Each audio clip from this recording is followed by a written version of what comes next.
आज date September 22 new मिलिङदेखि मिराथङको यात्रा mountain क्लाइम्बिङको लागि तकरिबन न्यू मिलिङदेखि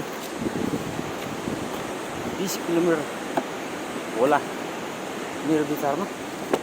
उस्तादहरूले अहिलेसम्म बताएको छैन कति किलोमिटर हिँड्नु पर्ने हो। यहाँ प्याराको कमान्डोरले भन्दैछ कि बेलुका 8 बजे मात्रै पुगिन्छ भनेर। बाटो यस्तो छ, चारैतिर ब्लास्टिङ हुँदैछ। बन्दै गरेको बाटो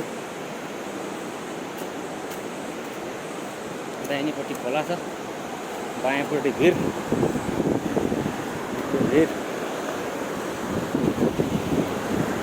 बाटो एकदम